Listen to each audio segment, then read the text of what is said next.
you go. You're good. Let's go. Alrighty.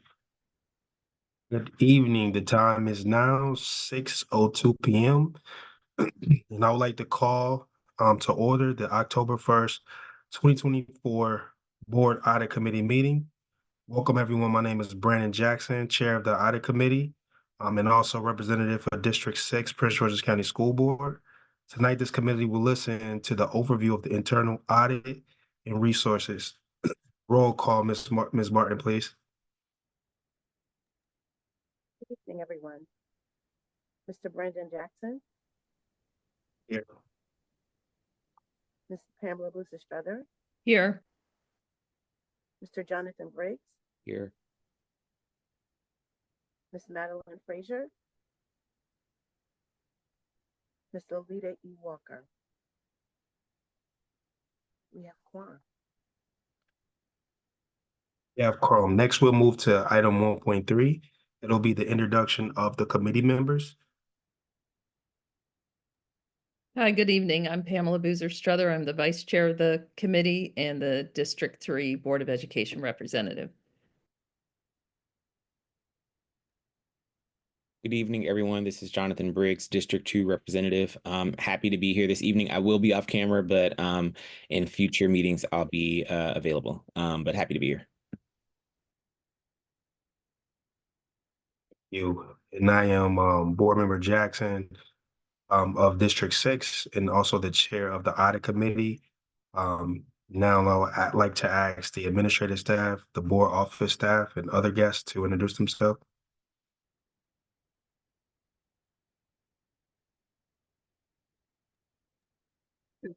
My name is Lisa Howell. I'm the Chief Financial Officer.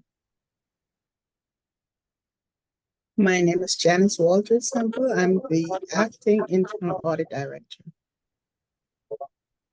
Good afternoon. My name is Mia Bardner. I am the Administrative Secretary for the Board Office. Moving on to agenda item 1.4, committee oversight and mission. It's always great to start committee meetings with the mission just to make sure we stay laser focused on what this committee was designed to do.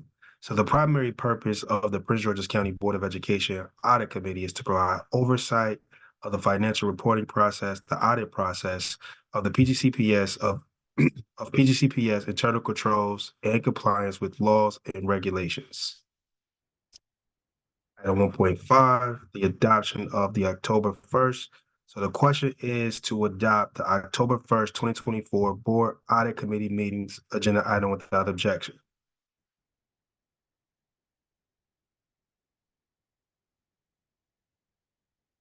As there being no objection, October 1st, 2024 Board Audit Committee meeting agenda has been adopted.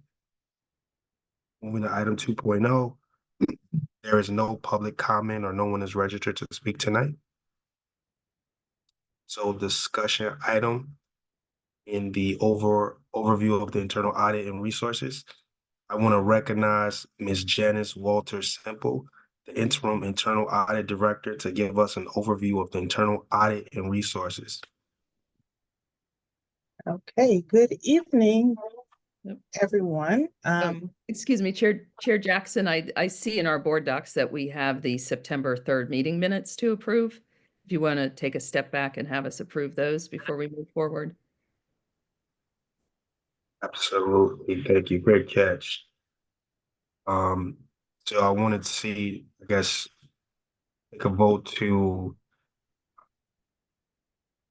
approve the September meeting minutes. I move to approve the September 3rd meeting of the Board Audit Committee minutes.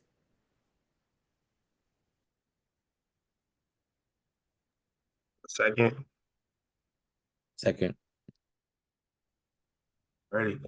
September 3rd, Board Audit Committee Board meeting minutes are approved. All right, sorry about that, Ms. Janice. All right, now moving back to Ms. Janice of the interim internal audit director.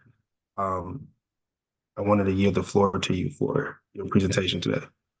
Okay, great. Ms. Barton, would you kindly share the slide deck?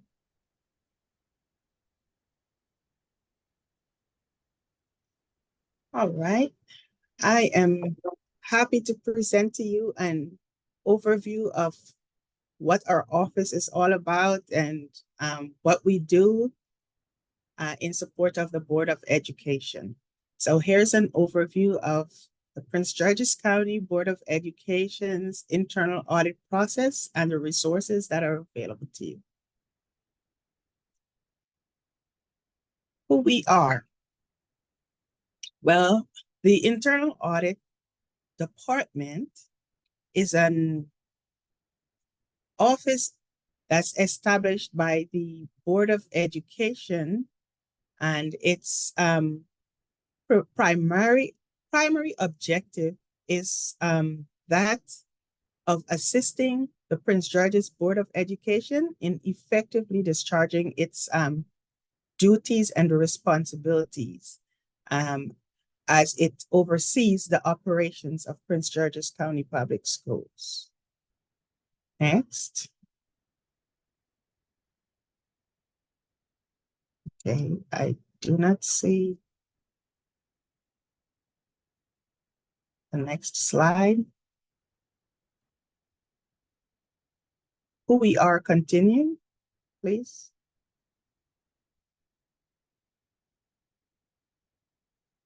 Do we have it in presentation mode?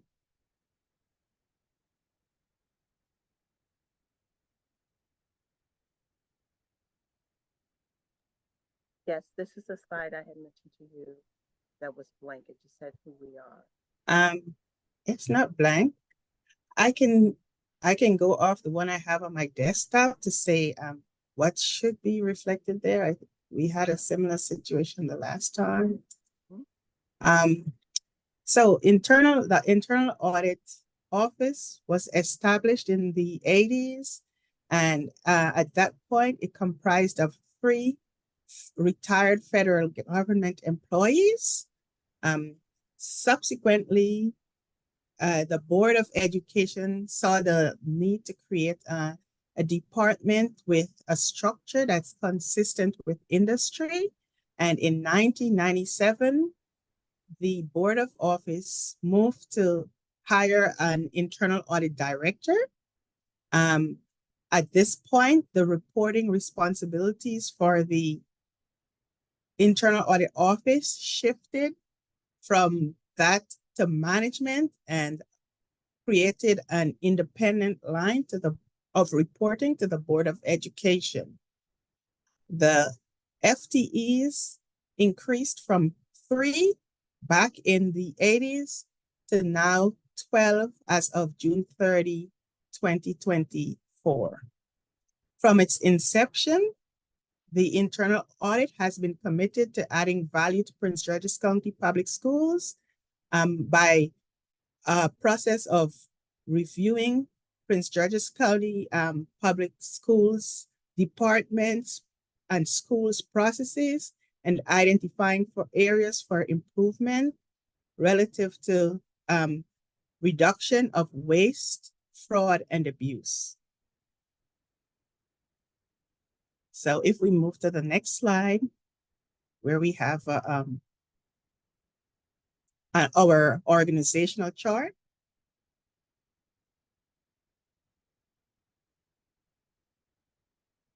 So we have, because of the number of employees or FTEs in our department, our structure is pretty flat. We have our internal audit director and the board. There's a business analyst, an investigative auditor, and an IT auditor. These 3 positions report directly to the director of internal audit. Then we have the supervisor, who reports directly to the supervisor. Beneath the supervisor are 3 internal auditor 2 positions. At this point, 1 is vacant, but these positions report to the internal audit supervisor. Next.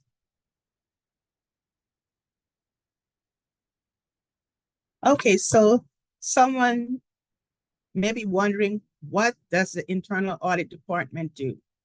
What we do, we furnish the Board of Education with analysis, recommendations, advisory services, and information concerning the activities of this vast organization. We evaluate internal controls relative to the internal school audits and operational audits. We facilitate external audits, whether they're for our annual financial report, or if there are other special audits that are required by the state, federal, local authorities, we assist in facilitating those audits.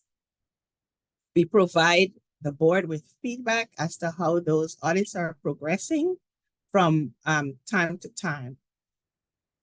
We conduct audits in accordance with the approved audit plan, and that's the plan that's approved by the Board of Education annually. And finally, but significantly, we perform investigations that ensure that or assist in reducing fraud, waste, and abuse within the internal audit, within the Prince George's County Public Schools, sorry. Next. So the types of audit that we conduct include continuous audit, and this is where we provide real-time information to management about their processes. We do not wait until the 3 years have passed and then we go back and say, well, here is what you've done in the past. We provide consistent current information and updates as to where we're seeing weaknesses and provide management the opportunity to improve so that future issues or future control breaches are avoided. We also perform operational audits. These are operational audits, audits of departments or processes within Prince George's County Public Schools. We provide a significant part of our audits are audits of our schools. We know we have over 200 schools within Prince George's County, and we provide audits periodically of those schools to ensure that activities that are administered by the school that involve funds that are collected from schools are being administered in a way that they should. And that is in accordance with the policies and procedures as outlined in the School Activity Fund manual. We also perform IT audits, and this is where we review softwares, we review systems within Prince George's County Public Schools, those systems that are so vital to ensure that our programs are run appropriately and efficiently. So we review those for control. Those are IT control weaknesses. And we also make recommendations to management for improvement. Next. Our internal audit investigations. So this is also a significant area that we focus on and where we provide the board with information regarding whether, we're identifying waste, we're identifying fraudulent activities as reported to us. So in 2006, the board saw the need for an independent, anonymous process where complaints of any fraudulent activities, any misuse or abuse of its resources are identified, where those complaints can be channeled without any intervention from management. And at this point, we created the board that is created an independent system. That system is today known as the hotline system. In 2006, an investigative auditor was hired, and this auditor is housed in our office and performs these audits and oversees these audits, because a lot of these audits are also performed by our internal auditors. So he oversees the process and ensures that, all the calls that are coming in are properly evaluated and they are assigned so that we can provide reports to the Board of Education regarding how the processes are working and whether there's waste, there's abuse of the system, and so that adequate management can adequately address those issues. So the hotline, there's a hotline number. It's 1-866-646-52512. And there is also a link that's on our website. If you go to the internal audit website under our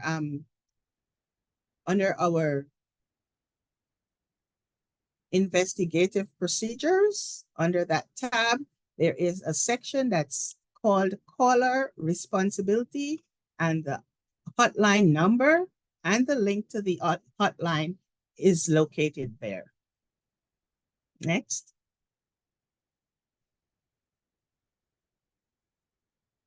So the investigative activities that are used by our auditors and our investigative auditor include interviews of management and or staff, that's whomever is alleged to have committed wrongdoings.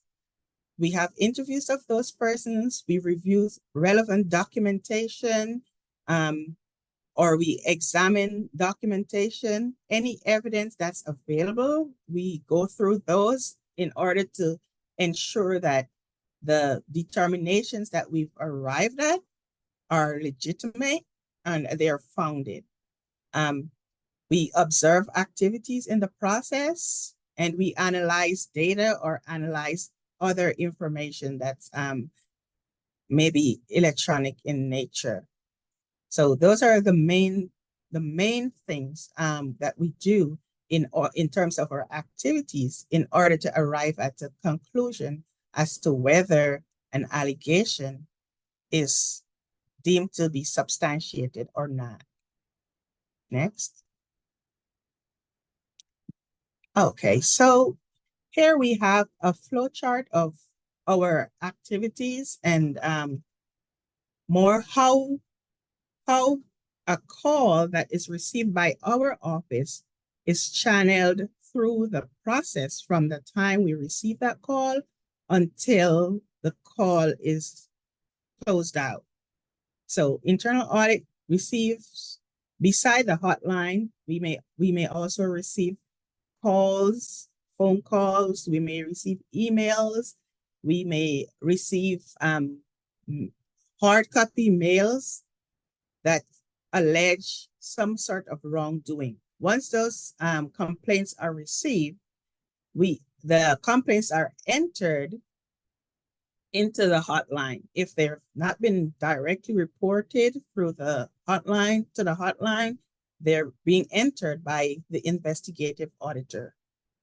When that is done, the internal audit director analyzes the complaints to see whether those complaints are warrants ethics panel review, or that's if they're relate to a board member. Otherwise, they are going in a different direction. So if they're concern a board member, a process that's described on the subsequent slide will ensue. And that process takes the complaints, send the complaints to the ethics panel committee that's appointed for a review of such situations. If the complaint is not related to a board member, then the internal audit director and the investigative auditor will decide on the method of disposition. There are three ways we dispose of those types of complaints. The first being it's assigned to an investigative auditor. The investigative auditor performs the investigation and a report is issued, it's closed out, and that gets reported to the board. the case is closed out. In the other situation, we assign is forwarded to the appropriate management or close out in ethics point.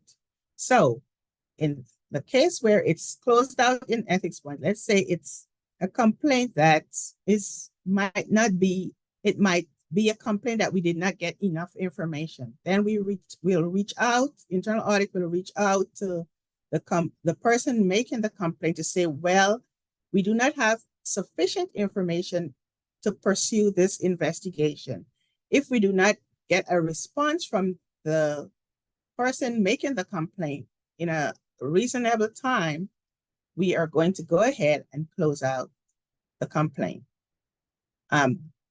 Otherwise, the complaint might not warrant an investigation, but it may warrant management's attention. In that case, we're going to forward that complaint to the respective management personnel for them to address the complaint. Management has 15 days to respond and say how they're going to resolve the issue or how they're going to address the allegation in the complaint. Once that information is received, the complaint is closed out within the hotline system. So that's how internal audit addresses the complaint. On the third step, we said that if the complaint was relating to a board member, then it would go to the ethics panel for investigation. So let's go to the next slide, and then I'll try to describe the process for those complaints. So the ethics panel receives complaints from other sources beside the hotline, and those get processed. And those complaints are not limited to board members. They can receive any complaint, but the ones that we receive, so a hotline caller might call and allege some sort of misdoing regarding, pertaining to a board member. Once that complaint is received, internal audit reviews that complaint, and then we have to make a decision. Does it warrant forwarding that complaint to the audit committee, to the panel? The panel, that's the ethics committee panel, sorry. If it does, we send it, if it's a clear-cut complaint, we send it straight to the ethics panel for processing. But there are sometimes it's not as clear.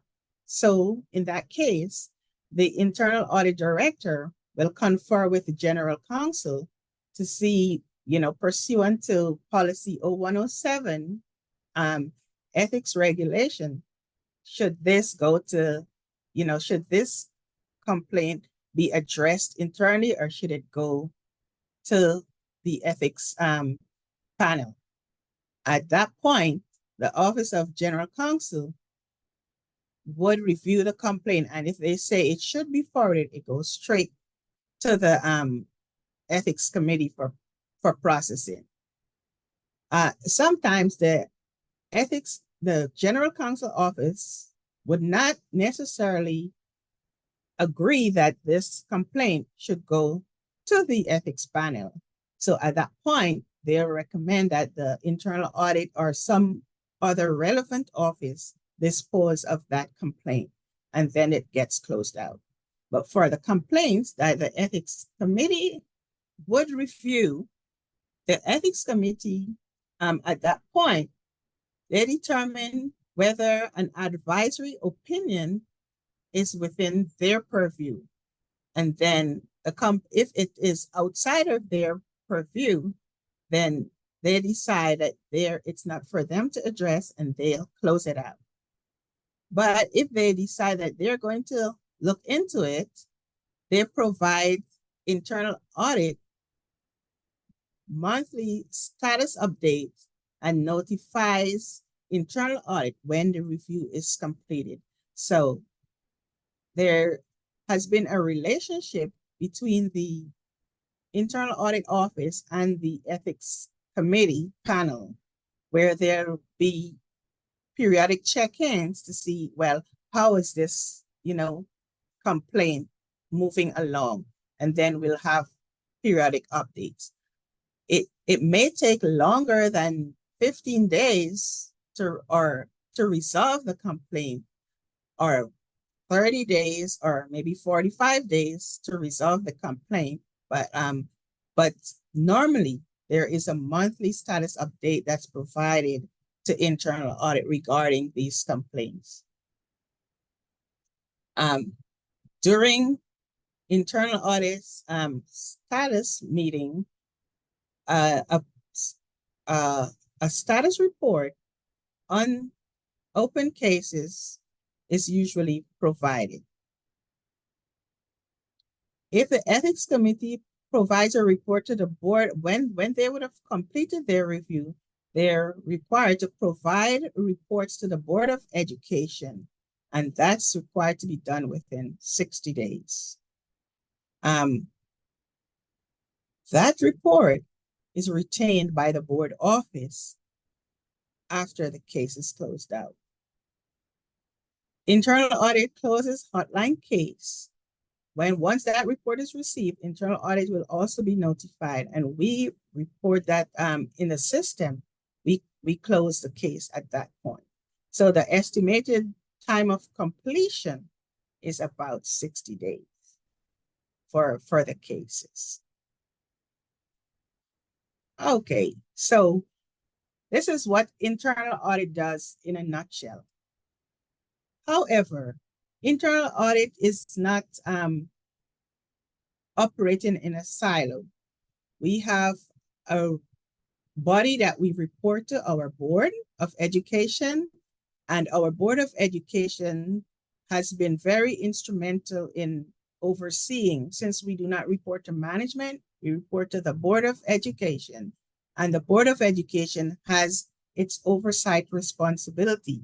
And specifically, and most recently, effective July 1, an audit committee has been appointed by the Board of Education, and this committee is directly responsible for providing oversight into our operations. So at this time, I will share my time with Ms. Boozer Strutter, who is going to explain to us a little more about what the internal audit oversight body, the Board of Education, is responsible for and how they administer their duties.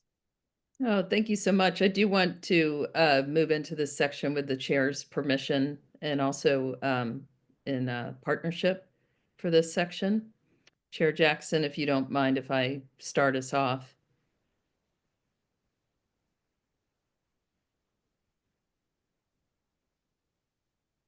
I think we'll need the next slide. Would you proceed to the next slide? Thank you. And if this slide, let's see here. All right. The as Ms. Walter Semple described, the board works directly with the director of this office. The board respects the independence of this office, and board members do not have direct contact with those who investigate and do the work to ensure their independence, and the directors who reports to the office. And the board for many, many years, and I'm now a board member who has served for 6 years. The work is done in our monthly executive sessions, which take place before the public board meetings, and the monthly operations, budget, and fiscal affairs committee meetings. However, in 2013, a standalone board audit committee was established, and the annual duties of our colleagues on the OBAFA committee were transferred to this new committee.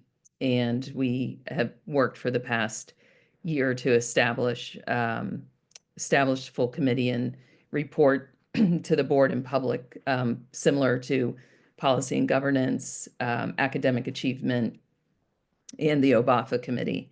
And we are guided by best practices of the leading associations in this space of government audit committees.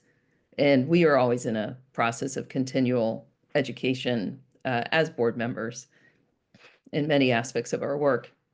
This work we do, and we can move to the next slide. This work we do when it comes to oversight of PGCPS is directly to the one employee of PGCPS, the superintendent.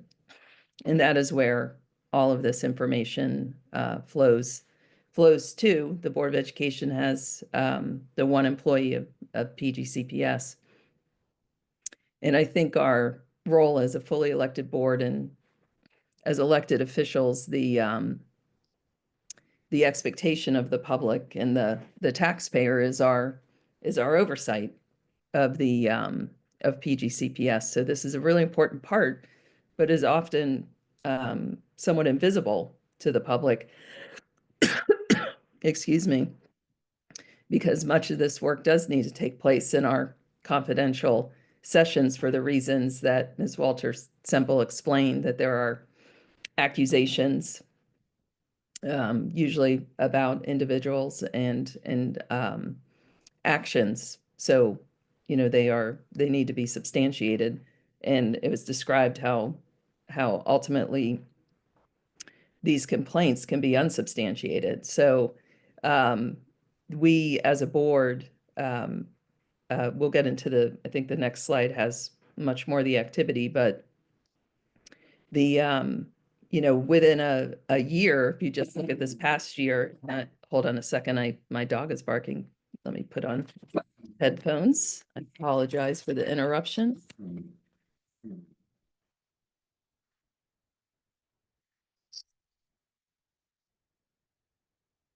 That you could see the long list here of the work that we do.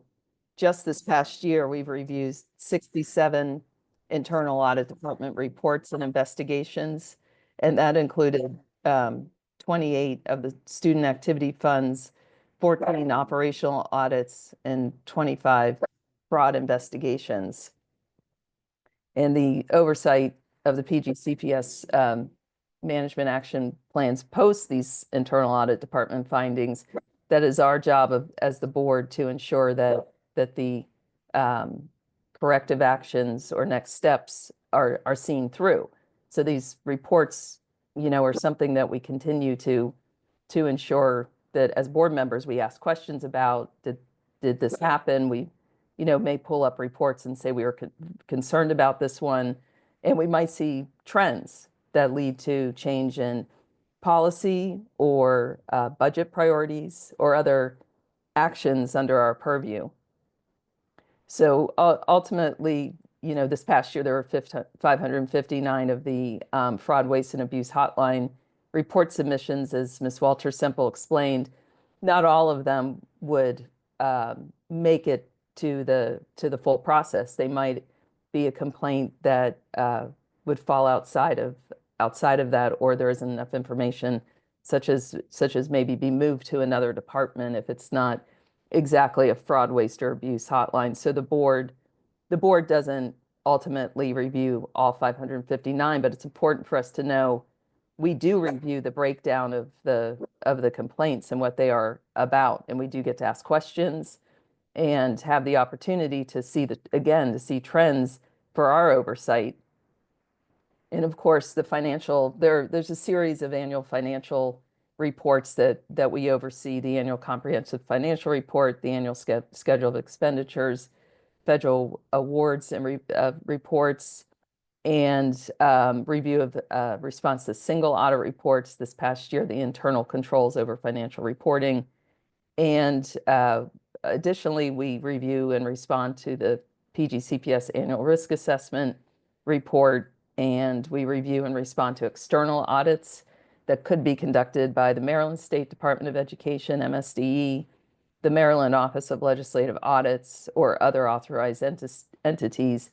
And this past year, we've kept on track of of a Office of Legislative Affairs audit, which was just one, and those findings are to be released.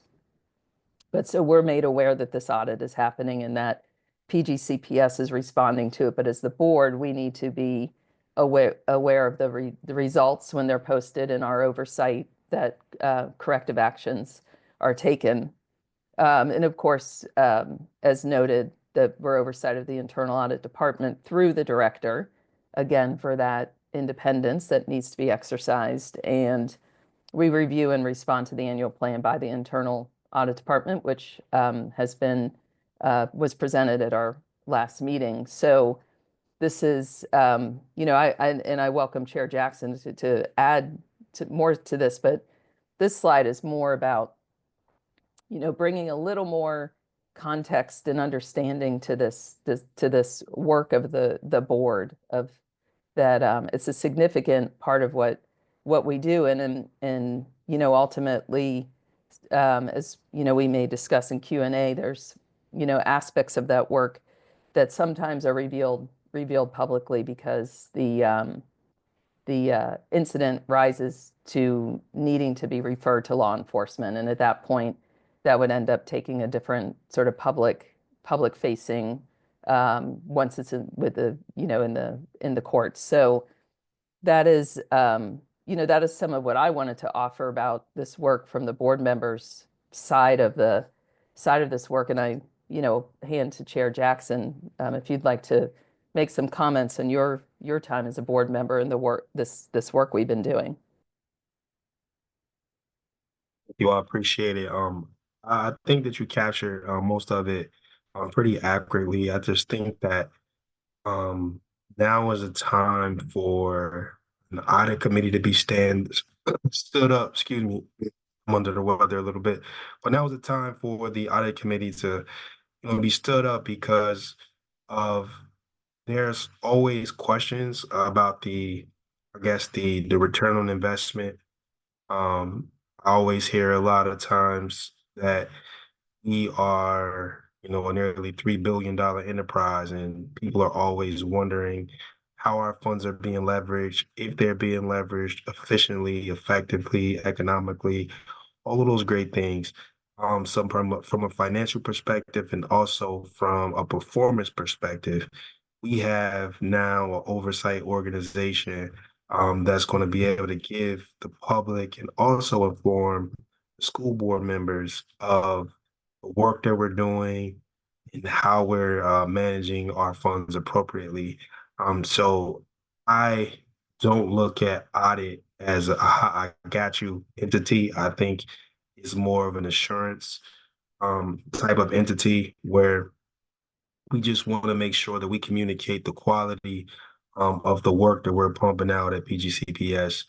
And therefore, I was so happy to work with my colleagues in order to stand this committee up from the ground up. I think that a lot of people are looking at this committee to see the utility we bring to PGCPS. In fact, as we travel the country and go to these different conferences, one of the things that Chair Lolita Walker and I have been able to share with the different organizations around the country, the different school boards around the country, they're excited and they're actually looking to us to see how this audit committee is going because they're interested in starting an audit committee of their own.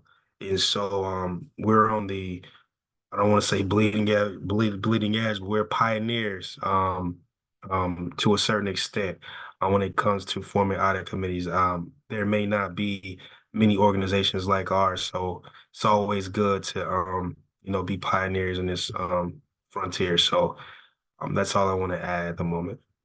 Thank you. So moving on, Miss Janice, was your presentation complete? I think I had one last slide. I wanted to highlight a few takeaways from this presentation. Sure.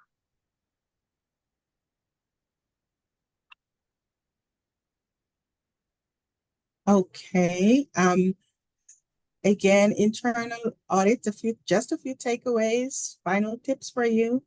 The Internal Audit Department of Prince George's County Public Schools exists to provide independent assurance about the operating effectiveness of Prince George's County's public schools, internal controls, governance, and risk management. Our objective is to assist in the improvement of business practices and by review of the processes and communication of audit recommendations to the board and to management. We would like our efforts to ensure that Prince George's County Public Schools, the organization of which we are a part, is following the required laws and regulations that are established to ensure proper functioning. We would like you to know that we are here on behalf of the Board of Education to investigate fraud, waste, and abuse of its resources. And we would like you to know that if you need any additional information, or if you are interested in submitting any complaints for our review, you can transition to the next slide, please. We would like you to know that you can contact us via our internal audit webpage. It's internal audit. Let me get it. It's pgcps.org/offices/internal-audit. And you can reach us on our main line, 301-780-6888. We appreciate the opportunity for sharing our operations with you. And we look forward to continue to serve you in this regard. Thank you. Thank you, Ms. Walters-Semple. I want to pause and take any questions from the committee members.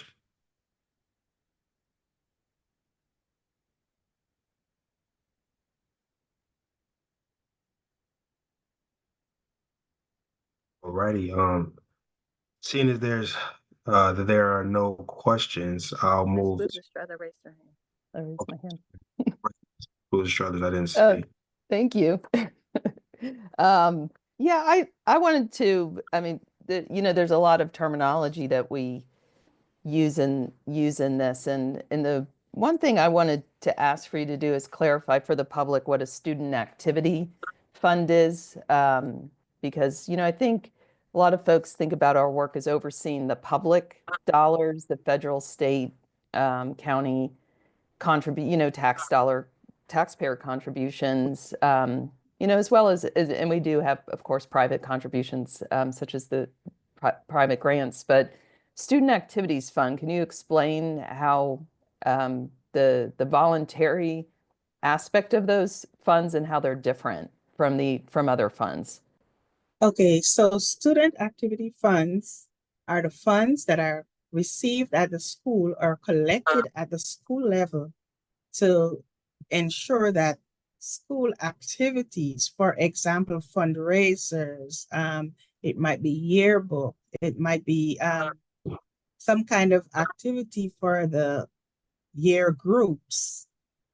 They have field trips, different fundraisers.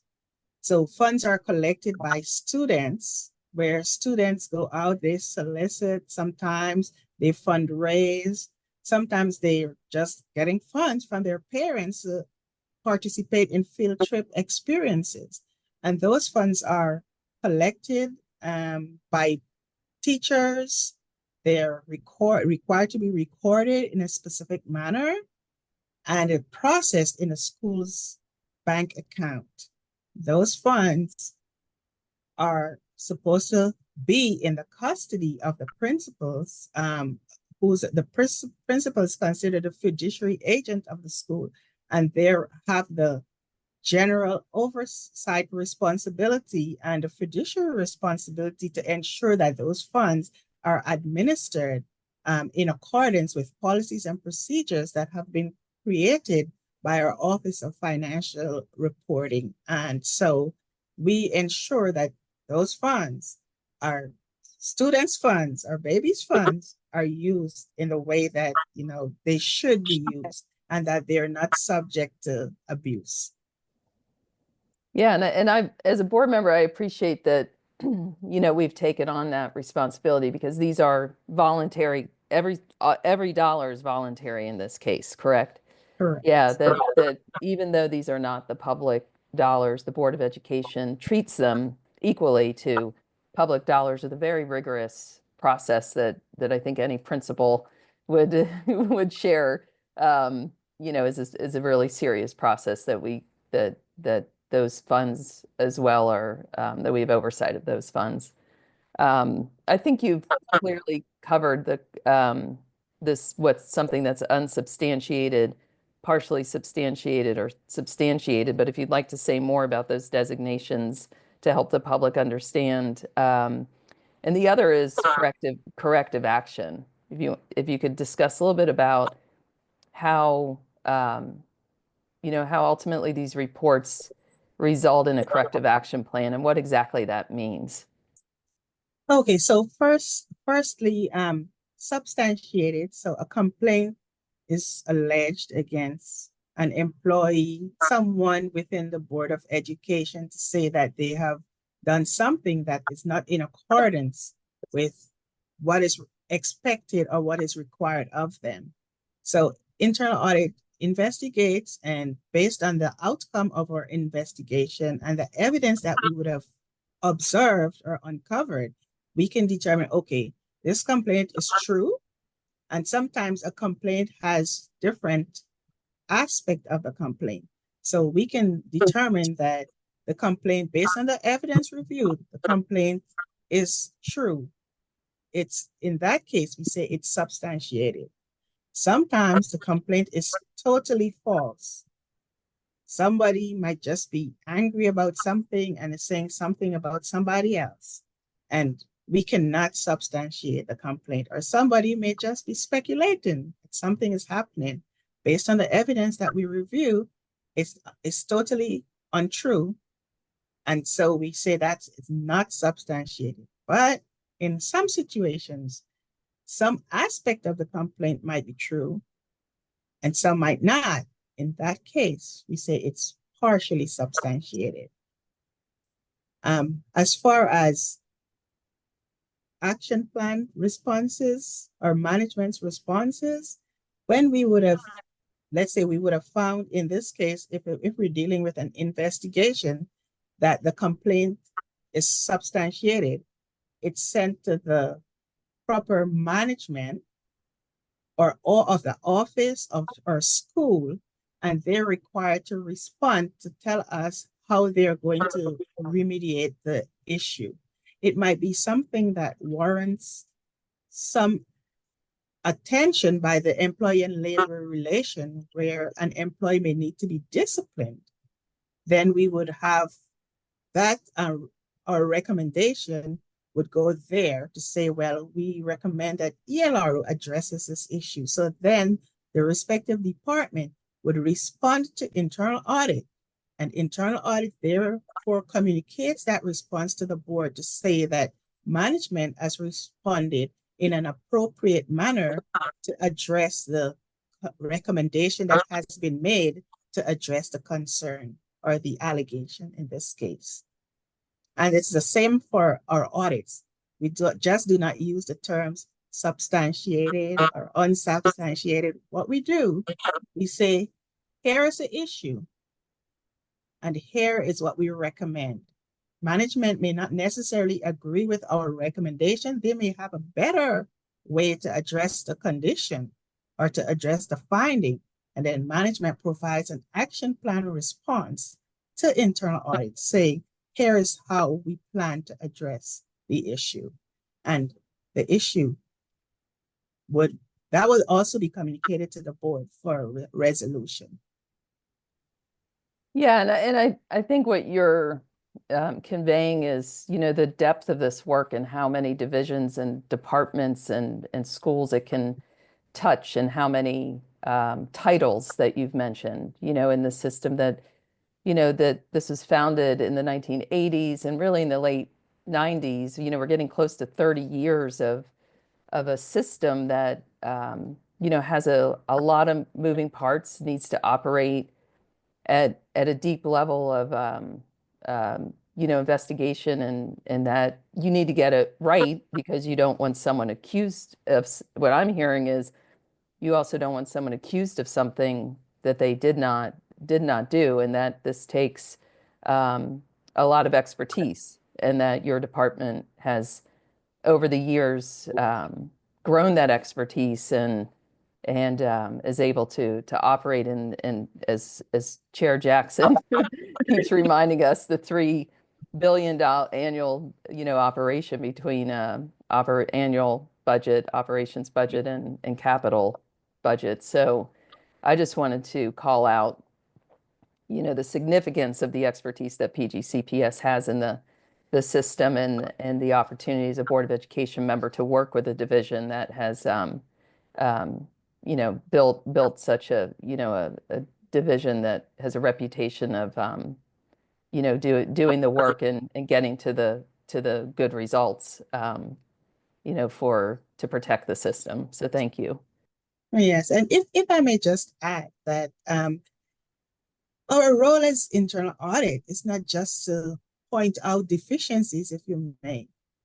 Our role is one where we, provide advice to management, encouraging and showing them the way to improve their processes and to be more efficient and more effective in their operations. And so by building up this great entity, so while we identify waste, we identify control breakdowns, it's bigger than that.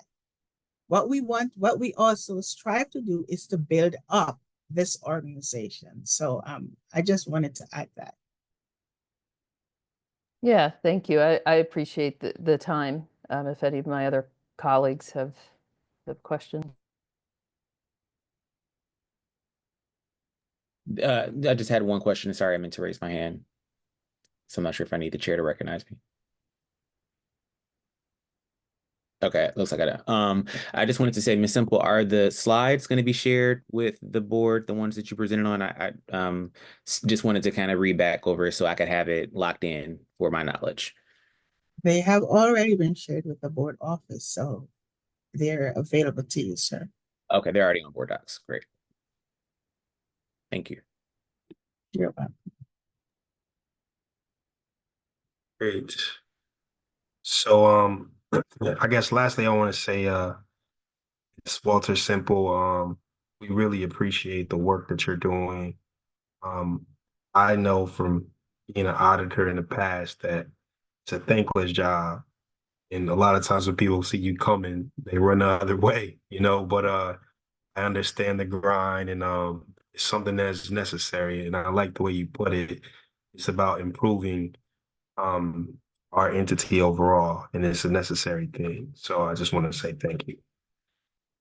So moving on to item 4.0 and 4.1, the next steps will be posted on board docs on the receipts. And lastly, just to close this meeting out, again, I wanted to thank everybody for a great meeting. Question is to adjourn the October 1st, 2024 Board Audit Committee meeting without objection. There being no objection, the October 1st, 2024 Board Audit Committee meeting has been adjourned. Thank you, everyone, and have a blessed evening. Thank you. Good night. Thank you too. Good night.